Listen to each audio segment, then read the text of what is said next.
प्रिय विद्यार्थियों, आज हम कक्षा 12 हिंदी की पाठ्यपुस्तक अंतरा भाग 2 के गद्य खंड के अध्याय 10 में वर्णित साहित्यकार हजारी प्रसाद द्विवेदी द्वारा रचित ललित निबंध जिसका शीर्षक है कुटज का द्वितीय भाग पढ़ने जा रहे हैं। वीडियो भाग 1 में हमने साहित्यकार हजारी प्रसाद द्विवेदी का परिचय प्राप्त किया है। वीडियो भाग 2 में हमने साहित्यकार हजारी प्रसाद द्विवेदी द्वारा रचित ललित निबंध जिसका शीर्षक है कुटज का प्रथम अंश का अध्ययन किया है। आइए आज हम ललित निबंध कुटज के आगामी एवं अंतिम अंश का अध्ययन करें।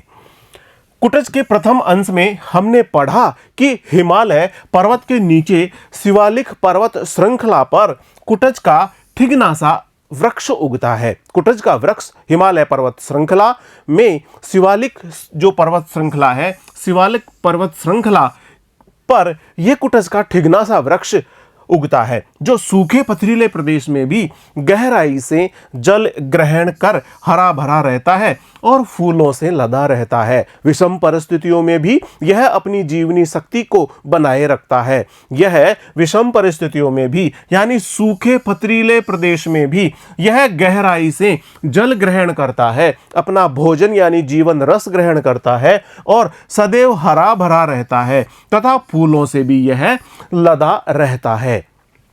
लेखक को यह वृक्ष जाना पहचाना सा लगता है, परंतु उसे इसका नाम याद नहीं आता। नाम के बिना परिचय अधूरा रहता है। अतः लेखक का मन नाम जानने के लिए बहुत व्याकुल है। अचानक उसे याद आता है, अरे यह तो कुटज है, यह तो कुटज का वृक्ष है। लेखक को कुटज की अपराजेय जीवन शक्ति पर आश्चर्य होता है। कुटज की अपराजेय जीवन शक्ति पर लेखक को आश्चर्य होता है। नाम के बिना परिचय अधूरा रहता है। अतः लेखक का मन नाम जानने के लिए व्याकुल है। लेखक जानना चाहता है कि इस ठिगने से वृक्ष का नाम क्या है। अचानक उसे याद आता है, अरे यह तो कुटज है। लेखक को कुटज की अपराजेय जीवन शक्ति, ऐसी जीवन शक्ति जो कभी पराजित नहीं हो सकती, इस प्रकार कुटज की अपराजेय जीवन शक्ति पर बहुत ही आश्चर्य होता है। तो आइए पढ़ते हैं कुटज इस ललित निबंध का लगातार आगामी एवं अंतिम भाग। कुटज अर्थात जो कुट से पैदा हुआ हो। लेखक हजारी प्रसाद द्विवेदी के अनुसार कुटज वह है जो कुट से पैदा हुआ हो। कुट से पैदा हुआ जैसे आशय है उत्पन्न होना, पैदा होना। कुट धन जय जैसे आशय है उत्पन्न होना, पैदा होना, जो कुट से उत्पन्न हुआ हो। कुट घड़े को भी कहते हैं, घर को भी कहते हैं और कुट का अर्थ होता है घड़ा अथवा घर। कुट घर को भी कहते हैं और कुट घड़े को भी कहा जाता है। कुट अर्थात घड़े से उत्पन्न होने के कारण प्रतापी अगस्त्य मुनि को भी कुटज कहे जाते हैं। जो प्रतापी अगस्त्य मुनि है, अगस्त्य ऋषि है, एक मुनि का नाम, इनका एक नाम कुटज भी है। अगस्त्य मुनि को कुटज भी कहा जाता है। इसलिए कहा जाता है क्योंकि माना जाता है कि ये घड़े से उत्पन्न हुए थे। घड़े से तो क्या उत्पन्न हुए होंगे, कोई और बात होगी, लेकिन लेखक साथ ही यह बात भी जोड़ता है कि घड़े से तो क्या उत्पन्न हुए होंगे, कोई और ही बात रही होंगी। संस्कृत में कुटिहारिका और कुटकारिका दासी को कहते हैं। संस्कृत में कुटहारिका और कुटकारिका दासी को कहा जाता है। क्यों कहते हैं? कुटिया या कुटीर शब्द भी कदाचित इसी शब्द से संबद्ध है। इस प्रकार कुटिहारिका, कुटिहारिका से आशय घर में काम करने वाली दासी, ऐसी दासी जो घर में काम करे, वह कुटिहारिका कहलाती है। और कुटकारिका वह दासी कहलाती है जो घर में झाड़ू पोंछा इत्यादि का काम करे, सेवा इत्यादि का कार्य करे। इस प्रकार कुटिहारिका और कुटकारिका दासी को कहा जाता है। और क्यों कहा जाता है? क्योंकि ये सेवा का कार्य करती है। कुटिया या कुटीर शब्द भी कदाचित इसी शब्द से संबद्ध है। कुट से ही संभवतया कुटिया या कुटीर शब्द का निर्माण हुआ होगा। क्या इस शब्द का अर्थ घर ही है? लेखक पुनः प्रश्न करते हैं कि क्या इस शब्द का अर्थ घर ही है? घर में कामकाज करने वाली दासी, कुटकारिका और कुटहारिका कही ही जा सकती है। जैसा कि लेखक ने बताया, जो घर में काम करने वाली दासी है उसे कुटकारिका और कुटहारिका कहा जाता है। एक जरा गलत ढंग की दासी कुटनी भी कही जा सकती है। इसी प्रकार लेखक इसी प्रसंग को आगे बढ़ाते हुए कहते हैं कि एक दासी होती है जिसे कुटनी कहा जाता है, लेकिन यह दासी एक गलत ढंग की दासी होती है।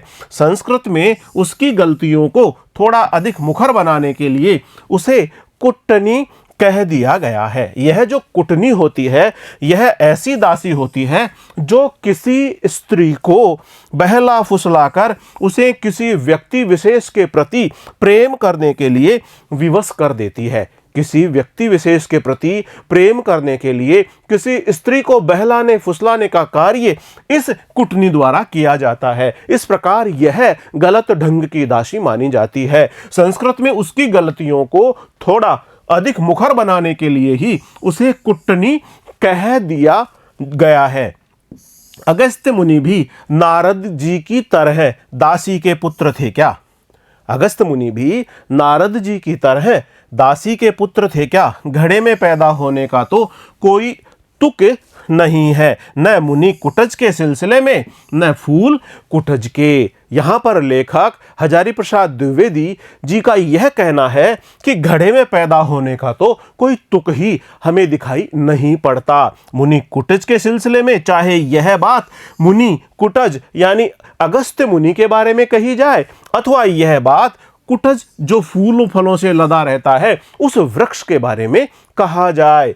फूल गमले में होते अवश्य हैं, पर कुटज तो जंगल का सैलानी है। फूल जैसा कि गमले में खिलते हैं, फलते फूलते हैं, अपनी सुगंध बिखेरते हैं, फूल तो गमले में होते अवश्य हैं, पर कुटज तो जंगल का सैलानी है, जंगल का पर्यटक है, जंगल का यात्री है, जो उसे घड़े या गमले से क्या लेना देना। इस प्रकार उसे घड़े या गमले से कोई लेना देना नहीं है, वह तो जंगल का सैलानी माना गया है।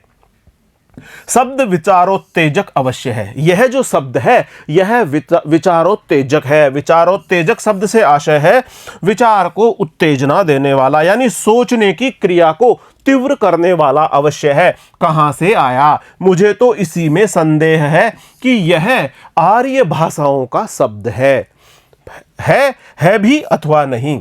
कहां से आया? मुझे तो इसी में संदेह है कि यह आर्य भाषाओं का शब्द है भी अथवा नहीं। एक भाषा शास्त्री किसी संस्कृत शब्द को एक से अधिक रूप में प्रचलित पाते थे तो तुरंत उसकी कुलीनता पर शक कर बैठते थे। भाषा शास्त्री से आशय है भाषा शास्त्र को बहुत अच्छी तरह से जानने वाला, यानी भाषा विज्ञानी। एक भाषा शास्त्री किसी संस्कृत शब्द को एक से अधिक रूप में जब प्रचलित पाते थे, उसका प्रयोग जब एक से अधिक स्थानों पर अलग अलग अर्थों में हुआ मानते थे, तब वे तुरंत उस शब्द की कुलीनता पर शक कर बैठते थे। संस्कृत में कुटज रूप में मिलता है और कुटच भी।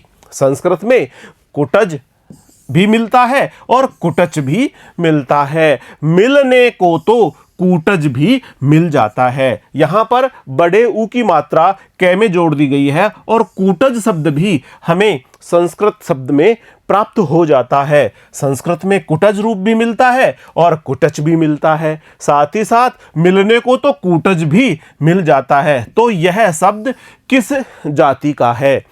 आर्य जाति का तो नहीं जान पड़ता। सिल्वा लेवी कह गए हैं कि संस्कृत भाषा में सिल्वा लेवी एक पाश्चात्य भाषा शास्त्री है। सिल्वा लेवी एक पाश्चात्य भाषा शास्त्री है। वे कह गए हैं कि संस्कृत भाषा में फूलों, वृक्षों और खेत बागवानी के अधिकांश शब्द आग्नेय भाषा परिवार के हैं। आग्नेय भाषा परिवार क्या होता है? दक्षिण पूर्व देशों की भाषाओं का परिवार आग्नेय भाषा परिवार कहलाता है। तो सिल्वा लेवी जो एक पाश्चात्य भाषा शास्त्री है, उनके अनुसार यानी वो ऐसा कह गए हैं कि संस्कृत भाषा में फूलों, वृक्षों और खेत बागवानी के अधिकांश शब्द आग्नेय भाषा परिवार से आए हुए हैं। यह भी वहीं का तो नहीं है। एक जमाना था जब ऑस्ट्रेलिया और एशिया के महाद्वीप मिले हुए थे, फिर कोई भयंकर प्राकृतिक विस्फोट हुआ और वे दोनों अलग हो गए।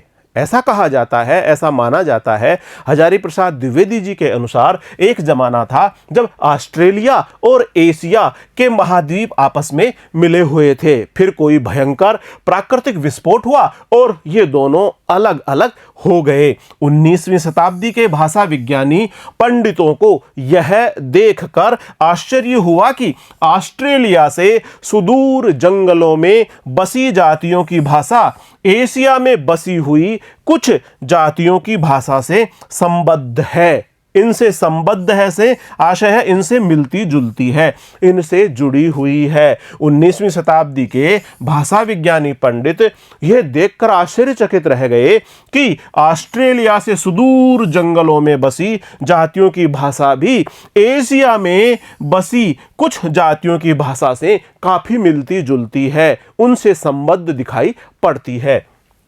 भारत की अनेक जातियां वह भाषा बोलती है।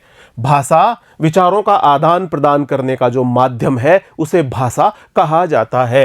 विचारों का आदान प्रदान करने का माध्यम भाषा कहलाता है, जिनमें संथाल, मुंडा आदि भी शामिल है। भारत की अनेक जातियां वह भाषा बोलती है जिनमें संथाल, मुंडा आदि भी शामिल है। शुरू में इस भाषा का नाम ऑस्ट्रो एशियाटिक दिया गया था। शुरू में यानी प्रारंभ में इस भाषा का नाम ऑस्ट्रो एशियाटिक दिया गया था, क्योंकि ऑस्ट्रेलिया और एशिया दोनों महाद्वीपों के अलग अलग होने पर जो इनकी भाषा प्राप्त होती थी उस भाषा को ऑस्ट्रो एशियाटिक नाम दिया गया। दक्षिण पूर्व या अग्निकोण की भाषा होने के कारण इसे आग्नेय परिवार भी कहा जाने लगा। जैसा कि नक्शे पर यह दक्षिण पूर्व में या अग्निकोण में स्थित होने के कारण इसे दक्षिण पूर्व या अग्निकोण की भाषा होने के कारण इसे आग्नेय परिवार भी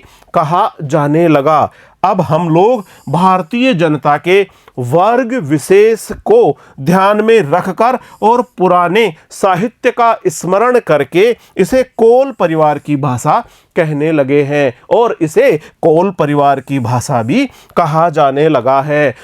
कारण यह है कि भारतीय जनता के वर्ग विशेष को ध्यान में रखते हुए और पुराने साहित्य का स्मरण करते हुए इसे कोल परिवार की भाषा भी कहा जा रहा है।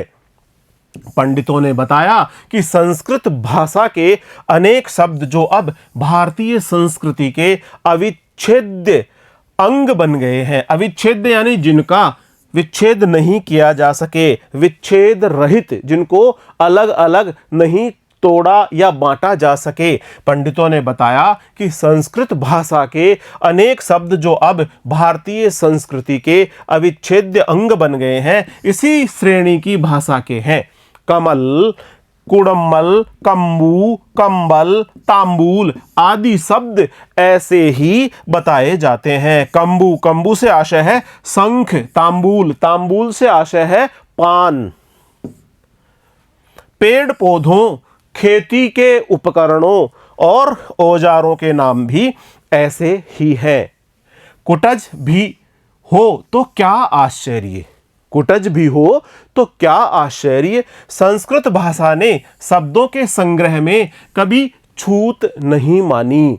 न जाने किस किस नस्ल के कितने शब्द उसमें आकर अपने बन गए हैं। संस्कृत भाषा जैसा कि सर्वग्राही भाषा मानी जाती है और बहुत सारी नस्लों के शब्द इस भाषा में आकर के समाहित हो चुके हैं। संस्कृत भाषा ने शब्दों के संग्रह में कभी भी छूत नहीं माना है। न जाने किस किस नस्ल के कितने शब्द इसमें आकर के अपने बन गए हैं, यानी इस भाषा में मिल गए हैं, समाहित हो गए हैं। पंडित लोग उसकी छानबीन करके हैरान होते हैं। जो भाषा विज्ञानी है, भाषा शास्त्री है, जब वे इन शब्दों की छानबीन करते हैं तो वे हैरान हो जाते हैं। संस्कृत सर्वग्रासी भाषा है, संस्कृत को सर्वग्रासी भाषा माना जाता है और इसीलिए संस्कृत को सर्वग्रासी भाषा माना जाता है।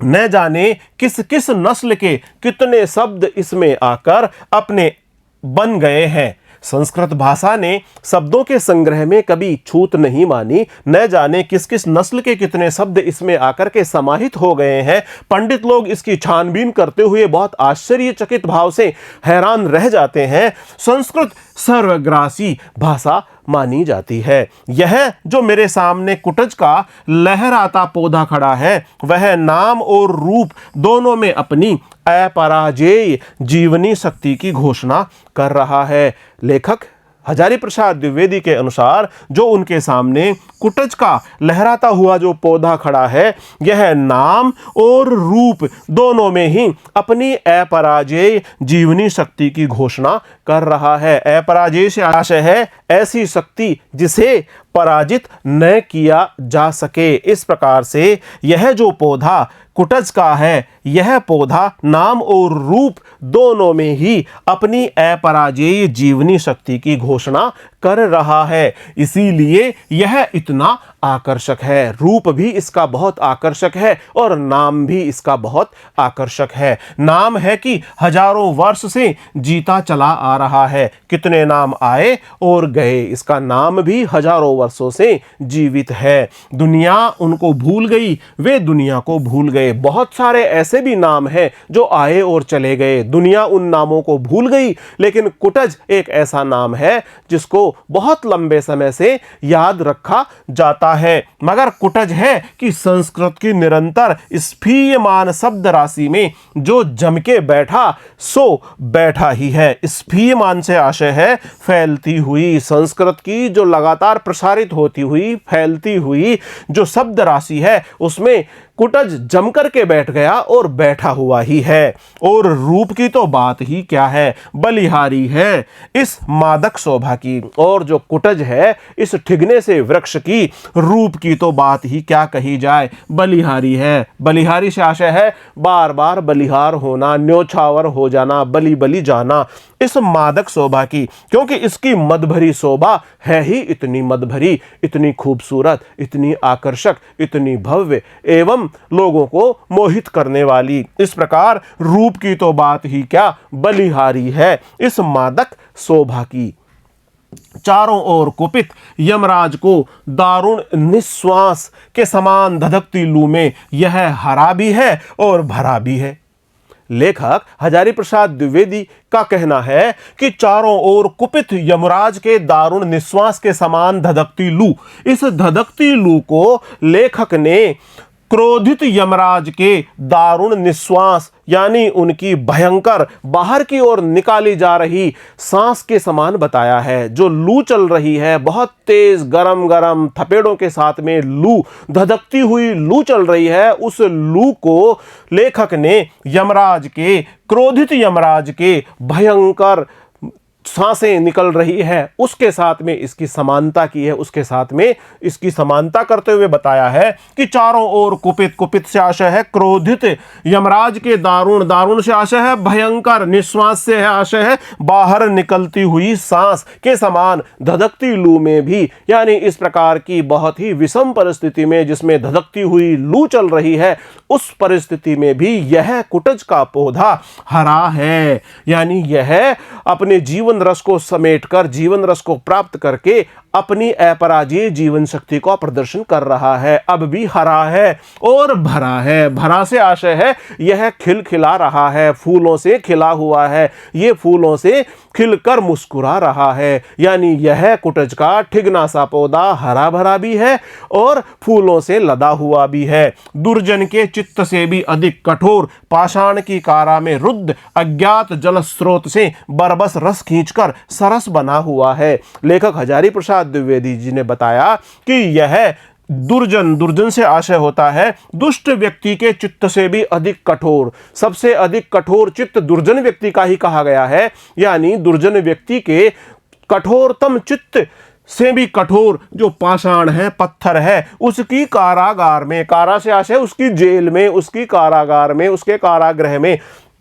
रुद्ध से आशय है बंद, जो अज्ञात जल स्रोत है, जो पानी का झरना है, जिसका सामान्य रूप से जानकारी ही नहीं होती कि यहां पर भी पानी का झरना हो सकता है, वह अज्ञात जल स्रोत है।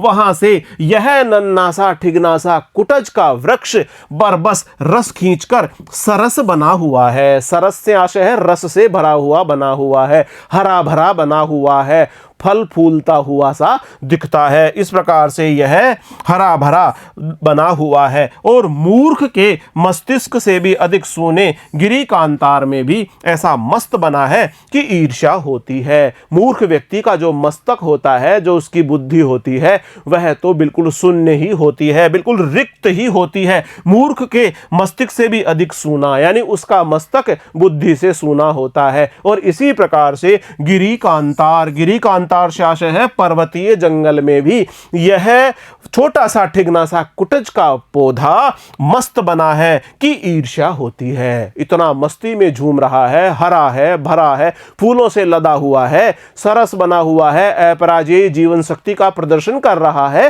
कि इसकी अपराजेय जीवन शक्ति से ईर्ष्या होती है। कितनी कठिन जीवनी शक्ति है। लेखक का यह मानना है कि इस कुटज के वृक्ष की बहुत ही ज्यादा जीवनी शक्ति है। कितनी कठिन जीवनी शक्ति है।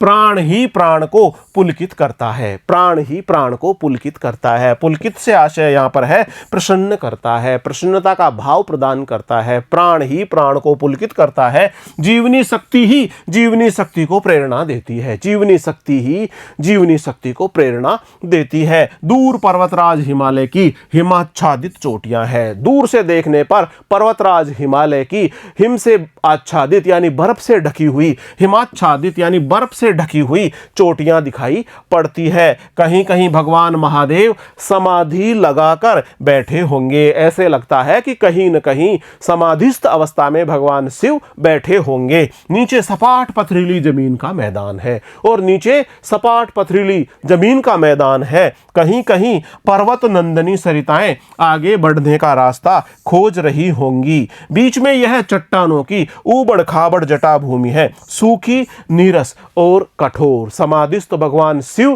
की मूर्ति की तरह यह दृश्य दिखाई पड़ता है। नीचे सपाट पथरीली जमीन का मैदान है और कहीं कहीं पर पर्वत नंदनी सरिताएं। पर्वत नंदनी सरिताएं से आशय है पर्वत से निकलने वाली नदियां, ऐसी नदियां जो पर्वत से निकलती है। पर्वत नंदनी सरिताएं कही गई है। पर्वत नंदनी सरिताएं आगे बढ़ने का रास्ता खोज रही होंगी। बीच में ये चट्टानों की ऊबड़ खाबड़ जटा भूमि है जो सूखी है, नीरस है और पूरी तरह से कठोर है। यहीं आसन मारकर बैठे हैं मेरे चिर परिचित दोस्त कुटज। और इस प्रकार ऐसी ही विषम परिस्थितियों में पथरीली पाषाण से युक्त भूमि पर अपनी आसन की मुद्रा लगाकर, आसन मारकर लेखक हजारी प्रसाद द्विवेदी कहते हैं कि उनके चिर परिचित मित्र कुटज बैठे हुए हैं। यहीं पर आसन मारकर, आसन लगाकर लेखक हजारी प्रसाद द्विवेदी के चिर परिचित मित्र यानी कुटज बैठे हुए हैं। एक बार अपने झबरीले मूर्धा को हिलाकर समाधिनिष्ठ महादेव को पुष्प स्तबक का उपहार चढ़ा देते हैं। मूर्धा से आशय है मस्तक, ललाट। अपने ललाट को, अपने मस्तक को हिला करके, और यह समाधिष्ट महादेव को, महादेव जो समाधि में बैठे हैं उनको पुष्पों का गुच्छा, पुष्प स्तबक से आशय है पुष्पों के गुच्छे, ये उपहार स्वरूप उन्हें चढ़ा देते हैं। जैसे ही कुटज का यह नन्ना सा ठिगना सा वृक्ष जो फूलों से लदा हुआ है, यह अपने ललाट को हिलाकर और फूलों का गुच्छा समाधिस्थ भगवान को उपहार स्वरूप प्रदान कर देता है, और एक बार नीचे की ओर अपनी पाताल भेदी जड़ों को दबाकर गिरी नंदनी सरिताओं को संकेत से बता देते हैं कि रस का स्रोत कहां है। साथ ही साथ नीचे की ओर पाताल भेदी, पाताल को भेदने वाली जड़ों को दबा करके भी ये गिरी नंदनी सरिताओं को, ऐसी सरिताएं जो पर्वत से निकलती है, ऐसी नदियां जो पर्वत से निकलती है, उनको भी ऐसा संकेत दे देते हैं कि रस का स्रोत कहां पर है, कहां पर जीवन रस उपलब्ध हो सकेगा। जीना चाहते हो कठोर पाषाण को भेद कर, पाताल की छाती चीर कर अपना भोग्य ग्रहण करो। लेखक हजारी प्रसाद द्विवेदी का यह मानव मात्र के लिए, प्राणी मात्र के लिए संदेश है कि जीना चाहते हो कठोर पाषाण को भेद कर, पाताल की छाती चीर कर अपना भोग्य ग्रहण करो। वायुमंडल को चूसकर, झंझा तूफान को रगड़कर अपना प्राप्य वसूल लो। इस प्रकार से आकाश को चूमकर अवकाश की लहरी में झूमकर उल्लास खींच लो, कुटज का यही उपदेश है।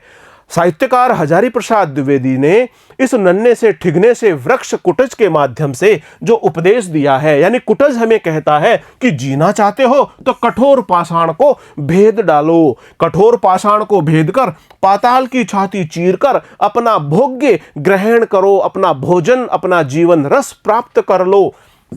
वायुमंडल को चूस लो, वायुमंडल को चूस लो, और जो झंझा तूफान है उसको रगड़ डालो। जितनी भी दहकती हुई, लपकती हुई, लू की जो बहुत गर्म सी वायुमंडल में प्रवाहित होने वाली स्थितियां हैं, उन सभी झंझा तूफानों को रगड़कर अपना प्राप्य वसूल लो। आकाश को चूमकर, आकाश को चूम डालो, और अवकाश की लहरी में, अवकाश, आकाश और अवकाश, अवकाश वह स्थान जो रिक्त है, उस रिक्त स्थान की लहरी में भी झूमकर उल्लास खींच लो। उल्लास का आशय है पूरी तरह से उत्साह से भरा हुआ जो जीवन जीने का भाव है, उसे खींच लो। कुटज का यही उपदेश है। इस प्रकार विषमतम परिस्थितियों में भी व्यक्ति को आगे बढ़कर जीवन जीने का यह संदेश कुटज के माध्यम से प्राप्त होता है। भित्वा पाषाण पिठरम छित्वा प्राभंजनी व्यथाम पीत्वा पाताल पानीयम कुटजश्चुंबते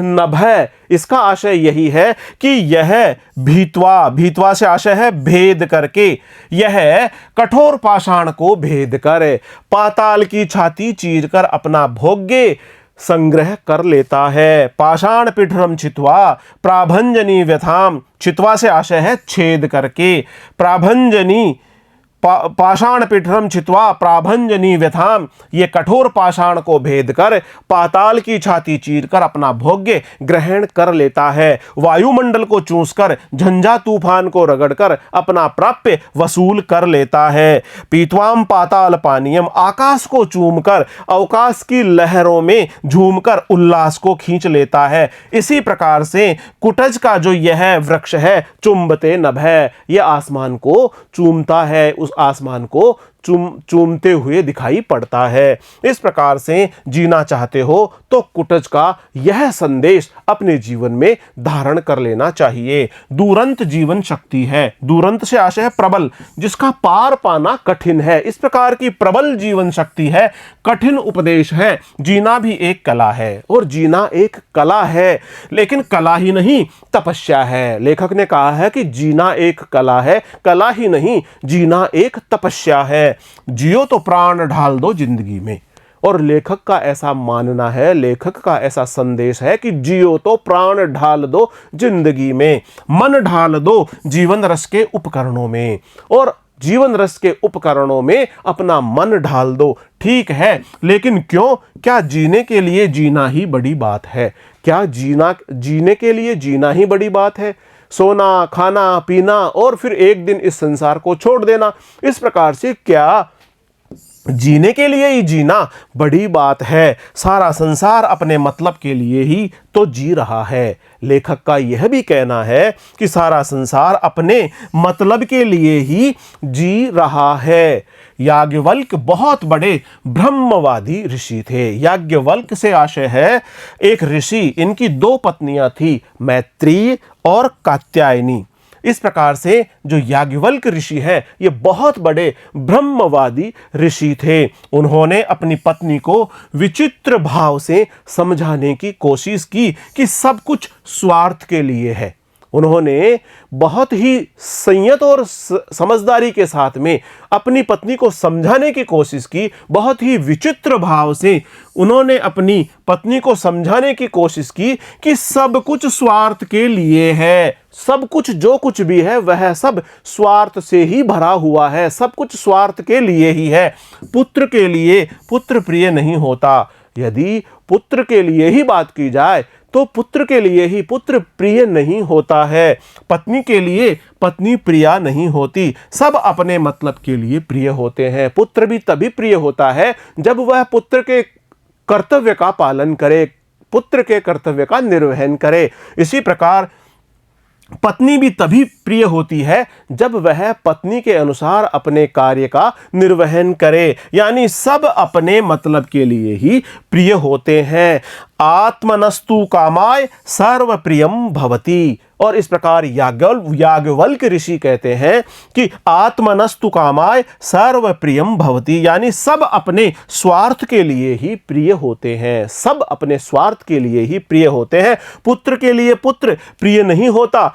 यानी पुत्र केवल और केवल पुत्र कहलाने के लिए ही प्रिय नहीं होता। वह तभी प्रिय होता है जब वह पुत्र के रूप में अपने कर्तव्यों का पालन करता है। पत्नी भी तभी प्रिय होती है जब वह पत्नी के रूप में अपने कर्तव्यों का, अपने दायित्वों का निर्वहन करती है। इसी प्रकार याज्ञवल्क्य ऋषि कहते हैं कि सब अपने मतलब के लिए ही प्रिय होते हैं। विचित्र नहीं है यह तर्क। संसार में जहां कहीं प्रेम है सब मतलब के लिए। ऐसा कहा जाता है जहां पर भी प्रेम है सबके पीछे मतलब छुपा हुआ है।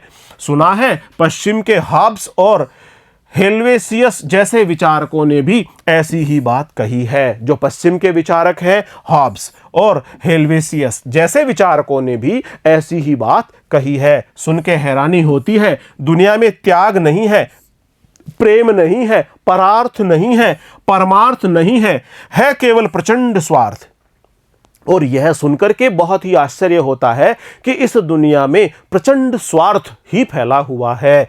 दुनिया में त्याग नहीं है, दुनिया में त्याग नहीं है, प्रेम नहीं है, परार्थ नहीं है, परमार्थ नहीं है तो केवल प्रचंड स्वार्थ। भीतर की जिजीविषा, जीते रहने की प्रचंड इच्छा ही अगर बड़ी बात हो तो फिर जिजीविषा से आशय है जीवन जीने की प्रबलतम इच्छा। भीतर की जो जीवन जीने की प्रबलतम इच्छा है वह प्रचंड इच्छा के रूप में बनी रहे। अगर बड़ी बात हो तो फिर यह सारी बड़ी बड़ी बोलियां जिनके बल पर दल बनाए जाते हैं, शत्रु मर्दन का अभिनय किया जाता है। शत्रु मर्दन से आशय है शत्रु को कुचलने की प्रक्रिया, क्रिया का अभिनय किया जाता है, की भूमिका का निर्वहन किया जाता है, का नाटक किया जाता है, देशोद्धार का नारा लगाया जाता है, साहित्य और कला की महिमा गाई जाती है। झूठ है।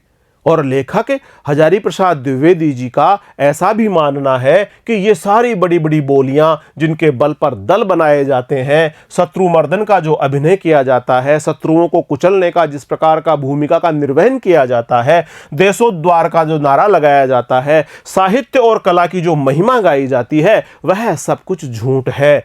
इसके द्वारा कोई न कोई अपना बड़ा स्वार्थ सिद्ध करता है। उनका तो ऐसा मानना है कि इन सब के पीछे किसी न किसी का कोई न कोई बड़ा स्वार्थ छिपा हुआ है और वह इसके द्वारा कोई न कोई अपना बड़ा स्वार्थ सिद्ध करता है, लेकिन अंतरतर से कोई कह रहा है ऐसा सोचना गलत ढंग से सोचना है। लेकिन अंतरतर से यानी हृदय के भीतर से कोई ऐसा कह रहा है कि ऐसा सोचना गलत ढंग से सोचना है। स्वार्थ से भी बड़ा कोई न कोई बात अवश्य है। लेखक अब इस बात पर और चिंतन मनन करता है कि स्वार्थ से भी बढ़कर और कोई बात अवश्य हो सकती है। जिजीविषा से भी प्रचंड कोई न कोई शक्ति अवश्य है। स्वार्थ जिसके वशीभूत होकर सभी प्रकार के संबंध और रिश्ते इस संसार में निभाए जा रहे हैं, चाहे पुत्र का रिश्ता हो, चाहे पत्नी का रिश्ता हो, चाहे घर गृहस्थी में होने वाले अन्य सभी रिश्तों की बात हो, स्वार्थ वहां पर किसी न किसी रूप में जुड़ा हुआ ही है। स्वार्थ से भी बड़ी कोई न कोई बात अवश्य है। और इसी के साथ लेखक का ऐसा मानना है कि जिजीविषा यानी जीवन जीने की प्रबलतम इच्छा से भी प्रचंड कोई न कोई शक्ति अवश्य मौजूद है। क्या है? याज्ञवल्क ने जो बात धक्का मार ढंग से यानी यूं ही सहजतापूर्वक समझा दी थी, कह दी थी, वह अंतिम नहीं थी। वे आत्मनः का अर्थ कुछ और बड़ा करना चाहते थे। आत्मनः का अर्थ वे कुछ और बड़ा करना चाहते थे। व्यक्ति की आत्मा केवल व्यक्ति तक सीमित नहीं है, वह व्यापक है। याज्ञवल्क ऋषि के अनुसार व्यक्ति की आत्मा व्यक्ति तक ही सीमित नहीं है, वह तो व्यापक है, व्यापकता का भाव लिए हुए है। अपने में सब और सब में आप, इस प्रकार की एक समष्टि बुद्धि जब तक नहीं आती तब तक पूर्ण सुख का आनंद भी नहीं मिलता। समष्टि बुद्धि का आशय है अपने में सब और सब में आप को देखना। समष्टि बुद्धि का आशय है अपने में सब और सब में आप। इस प्रकार की जो समष्टि बुद्धि होती है वह बुद्धि जो अपने में सबको और सब में अपने को देखती है। इस प्रकार की बुद्धि जब तक नहीं आती तब तक पूर्ण सुख का आनंद प्राप्त नहीं हो सकता है। अपने आप को दलित द्राक्षा की भांति निचोड़कर जब तक सर्व के लिए निछावर नहीं कर दिया जाता तब तक स्वार्थ खंड सत्य है, वह मोह को बढ़ावा देता है। और लेखक हजारी प्रसाद द्विवेदी जी का ये मानना है कि अपने आप को दलित द्राक्षा की तरह, दलित द्राक्षा से आशय है कुचले हुए अंगूरों की तरह निचोड़ करके जब तक सर्व के लिए यानी संपूर्ण मानवता के लिए निछावर नहीं कर दिया जाता तब तक स्वार्थ खंड सत्य है, तब तक स्वार्थ आधा ही सत्य है, खंड सत्य है। वह मोह को बढ़ावा देता है क्योंकि स्वार्थ से मोह बढ़ता है, तृष्णा को उत्पन्न करता है। इसके माध्यम से तृष्णा उत्पन्न होती है, अधिक इच्छाएं उत्पन्न होती है, असंतोष उत्पन्न होता है और मनुष्य को दयनीय कृपण बना देता है। और इस प्रकार से जो स्वार्थ है वह मोह को बढ़ा देता है, तृष्णा को बढ़ा देता है, तृष्णा को उत्पन्न करके मनुष्य को दयनीय कृपण बना देता है। कार्पण्य दोष से जिसका स्वभाव उपहत हो गया है, कार्पण्य से आशय है कृपणता यानी कंजूसी जिसके व्यक्तित्व में आ गई है, जिसके स्वभाव में आ गई है। कार्पण्य दोष से जिसका स्वभाव उपहत हो गया है उसकी दृष्टि म्लान हो जाती है, उसकी दृष्टि दूषित हो जाती है, वह स्पष्ट नहीं देख पाता और वह स्वार्थ भी नहीं समझ पाता। परमार्थ तो दूर की बात है, वह स्वार्थ को भी नहीं समझ पाता। ऐसा व्यक्ति जो कृपण हो गया है, जो कार्पण्य दोष से भर गया है, जिसके स्वभाव में कंजूसी का दोष आ गया है, कृपणता का दोष आ गया है, क्योंकि उसकी दृष्टि पूरी तरह से म्लान हो जाती है, पूरी तरह से दूषित हो जाती है और वह स्पष्ट रूप से किसी भी चीज को नहीं देख पाता, यानी वह अपने स्वार्थ को भी नहीं देख पाता और परमार्थ को भी नहीं देख पाता, यानी वह स्वार्थ भी नहीं समझ पाता, परमार्थ तो दूर की बात है। कुटज क्या केवल जी रहा है, वह दूसरे के द्वार पर भीख मांगने नहीं जाता। कोई निकट आ गया तो भय के मारे अधमरा नहीं हो जाता। नीति और धर्म का उपदेश नहीं देता फिरता, अपनी उन्नति के लिए अफसरों का जूता। यहां पर लेखक का ऐसा मानना है कि कुटज अपने आप को जीवित रखने के लिए पूरी तरह से आत्मसम्मान के भाव से भरकर जी रहा है। वह किसी भी प्रकार से अपने आत्मसम्मान को कम करने की स्थिति में नहीं है। क्या कुटज केवल जी रहा है, वह दूसरे के द्वार पर भीख मांगने नहीं जाता, यानी पूरी तरह से वह आत्मसम्मान के भाव के साथ भरा हुआ है। अगर कोई निकट आ गया तो भय के मारे अधमरा नहीं हो जाता। इससे आशय यह है कि वह किसी से भयभीत भी नहीं होता, वह तो पूरी तरह से निडरता के साथ अपना जीवन जी रहा है। नीति और धर्म का उपदेश नहीं देता फिरता और अपनी उन्नति के लिए अफसरों का जूता नहीं चाटता फिरता। दूसरों को अवमानित करने के लिए ग्रहों की खुशामद नहीं करता। न ही वह ग्रहों की खुशामद करता है, किसी भी प्रकार के ग्रह उसका कुछ भी नहीं बिगाड़ सकते। और साथ ही साथ वह किसी भी अधिकारी की, किसी भी अफसर की खुशामद नहीं करता। आत्मोन्नति हेतु नीलम नहीं धारण करता, अंगूठियों की लड़ी नहीं पहनता। अपनी आत्मा की उन्नति के लिए वह नीलम धारण नहीं करता, अंगूठियों की लड़ी धारण, बहुत सारी अंगूठियों की लड़ी वह नहीं पहनता है। दांत नहीं निपोरता, बगले नहीं झांकता। दांत नहीं निपोरने से आशय है दूसरों की खुशामद नहीं करता, बगले नहीं झांकता, एहसाई, अपने आप को एहसाई महसूस नहीं करता। जीता है और शान से जीता है। यह जो कुटज ठिगना सा वृक्ष है, ये अपराजित जीवनी शक्ति से भरा हुआ है। यह जीता है और बहुत शान से जीता है, जीता है और शान से जीता है। काहे वास्ते, लेखक का मानना है, लेखक का पूछना है यहाँ पर, काहे वास्ते, किस उद्देश्य से, कोई नहीं जानता। ये जो कुटज है, ठिगना सा वृक्ष है, ये शान से जीता है। काहे वास्ते, इसका उद्देश्य क्या है, कोई नहीं जानता, मगर कुछ बड़ी बात है, स्वार्थ के दायरे से बाहर की बात है। भीष्म पितामह की भांति अवधूत की भाषा में कह रहा है, चाहे सुख हो या दुख।